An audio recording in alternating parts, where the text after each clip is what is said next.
प्रश्न है, द्विगुण व्यंजन किसे कहते हैं या उत्क्षिप्त व्यंजन किसे कहते हैं।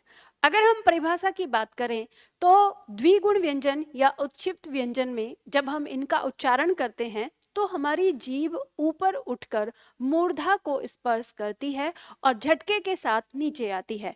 इन्हीं वर्णों को यानी जिन वर्णों का उच्चारण इस प्रकार होता है उन्हें हम उत्क्षिप्त व्यंजन कह देते हैं। इनका दूसरा नाम है द्विगुण व्यंजन। और द्विगुण व्यंजन या उत्क्षिप्त व्यंजन हिंदी में दो होते हैं। कौन कौन से? ये है हमारा ड़ और ये है ढ़।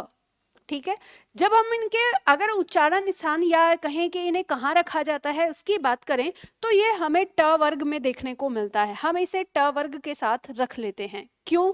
क्योंकि ट वर्ग का उच्चारण भी हमारा उत्क्षिप्त व्यंजन के ही अनुसार होता है, अर्थात हम जीभ ऊपर उठकर मूर्धा को छूती है और झटके से नीचे आती है। तो ये तरीका हमारे ट वर्ग के वर्णों के साथ भी होता है। और इसमें हम देखते हैं जब हम बोलते हैं ट या ठ या ड या ढ, तो जब हम इनका उच्चारण करते हैं तो यहाँ पर मान लिया जाता है कि ये जो हमारा ड है इस ड के साथ हमारा ड़ इसका प्रयोग हो जाता है, इसके साथ इसको रखा जाता है, और जो हमारा ये ढ है इस ढ के साथ हमारा ढ इसको रख लिया जाता है। इनके उच्चारण में थोड़ा सा अंतर होता है, बहुत मामूली सा अंतर। अगर आपको स्पष्ट रूप से नहीं समझ में आता तो आप शब्द के अनुसार इनका अंतर देख सकते हैं।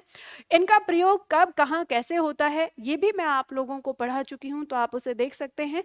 इसके बारे में ये चीज और ध्यान रखिएगा कि द्विगुण व्यंजन को हम नवीन विकसित व्यंजन कहते हैं, यानी हम नवीन विकसित व्यंजन हिंदी के अंदर हम इसको नवीन विकसित व्यंजन के नाम से पढ़ते हैं। इससे आपकी परीक्षा में प्रश्न भी आता है कि हिंदी में विकसित व्यंजन कौन से हैं या हिंदी में नवीन विकसित व्यंजन कौन से हैं।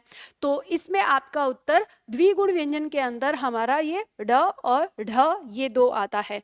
ध्यान रखना ये हिंदी भाषा में ही होते हैं, संस्कृत भाषा में ये नहीं पाए जाते, तो इसीलिए इन्हें हिंदी के ही व्यंजन कहा जाता है।